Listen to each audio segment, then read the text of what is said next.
For this exercise, we'll start by creating a new file inside the course folder. Go ahead and name this practice-csl.html. In the written instructions for this exercise, you'll find the starter code for this file. You can just copy and paste that over. Let's take a look at this quickly. This is a web page for a cafe called CSS Corner Cafe. It has a section for a menu, a section for a user rating form, and a section for contact information.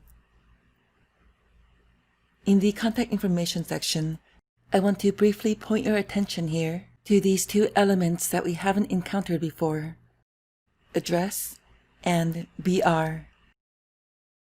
Let me pull this up in the browser and scroll down. And you see how the address is presented down here. The address element is a semantic element that's used for, as you might guess, addresses.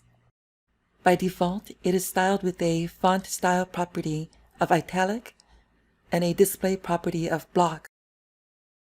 The BR element inserts a single line break. BR is short for break. It can be tempting to use the BR element anytime you want to have a line break.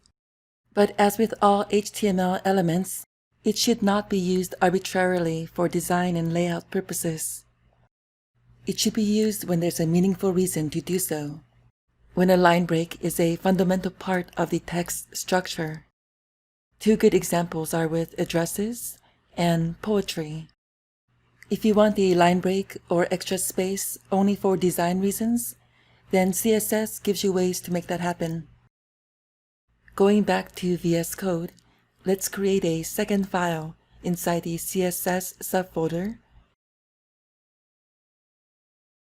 and name it practice-styles.css. You'll also find the code for this file in the written instructions, so go ahead and copy and paste that over as well. Next, you'll need to link the CSS file to the HTML file. Let me walk you through that one more time. We'll add it here with the link element. Set rel to stylesheet,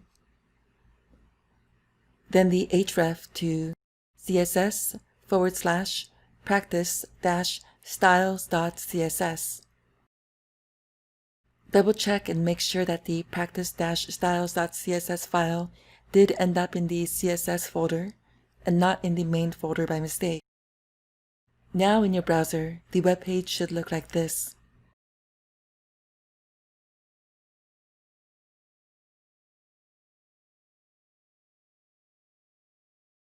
The next part of this exercise is actually going to be quite free-form. I'm going to leave it up to you to play with the CSS properties and concepts that you've learned so far. And you can also add more HTML and content to this file if you wish. As I said, I'm going to leave it up to you, but if you need some ideas to get started, here's a few. You might start playing around with the margin and padding of elements. You might add borders to, say, the section elements.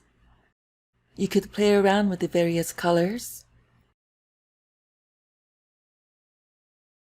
You might experiment with setting different font families to different parts of the page. Those are just some ideas to get you started, and I've given you even more in the written instructions for this exercise.